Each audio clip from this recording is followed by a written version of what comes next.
আমি শেখ হারুনুর রশিদ, ময়মনসিংহ জেলায় আমার বাড়ি, বাবুখালী গ্রামে। আমি 1971-এ মুক্তিযুদ্ধ শুরু করেছিলাম ময়মনসিংহ খাগড়ার থেকে 27শে মার্চে। তো সেই যুদ্ধেতে 121 জন পাক সেনা নিহত হয় এবং আমার 6 জন শাহাদাত বরণ করে। পরবর্তীতে আমি নরসিংদী, কিশোরগঞ্জ, গাজীপুরে এরিয়া কমান্ডার হিসেবে দায়িত্ব পালন করি এবং যুদ্ধ পরিচালনা করি। তো দুঃখের সহিত একটা জিনিস সেদিনকে সোশ্যাল মিডিয়াতে জানতে পারলাম যে মাননীয় উপদেষ্টা মহোদয়, মুক্তিযুদ্ধ উপদেষ্টা মহোদয়, উনি নাকি বলছেন যে মুক্তিযুদ্ধের নামের আগে বীর লেখা যাবে না, বীর লেখা যাবে না। বিষয়টা শুনে খুব কষ্ট পেলাম।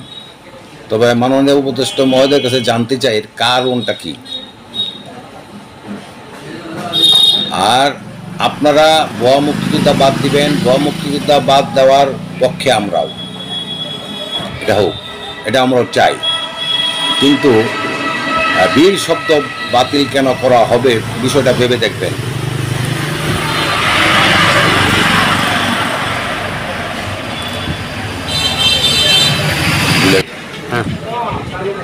আমরা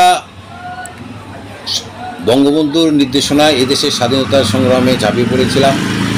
এই দেশের সংগ্রামে 30 লক্ষ লোক শাহাদাত বরণ করেছেন, 2 লক্ষ মা বোনের মান সম্মান হারিয়েছেন। কিন্তু মুক্তিযোদ্ধারা এই আশা কেউ দেয় নাই যে আমাদের স্বাধীন হলে চাকরি হবে, বেতন পাবো, কিংবা আমাদের ছেলেদের উপকার হবে, এরকম কেউ আশা করে যায় না এবং কেউ আশা দেয়ও নাই। তা যাই হোক, আজকে মুক্তিযোদ্ধাদেরকে নিয়ে অনেক কিছু হচ্ছে। আজকে এই দেশ স্বাধীন করে মুক্তিযোদ্ধারা নানান জায়গায় লাঞ্ছিত হচ্ছে। আপনার আমলেও একজন মুক্তিযোদ্ধা কমানকে লাঞ্ছিত করতে দেখেছি সোশ্যাল মিডিয়াতে। জানি না আপনার কেমন লাগছে, তবে আমার কাছে খুব খারাপ লেগেছে। যদি সে প্রকৃত মুক্তিযোদ্ধা হয়, তাকে অপমান করা, একটা ছেলে তাকে অপমান করতেছে, এটা কিন্তু আমি নিজে দেখেছি। তা আমি আর বিশেষ কিছু বলতে চাই না।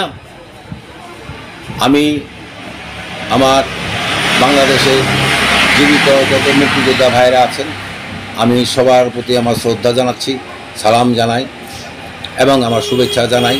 যারা এই দেশের জন্য মৃত্যুবরণ করেছেন, আমি তার রুহ মাগফিরাত কামনা করি।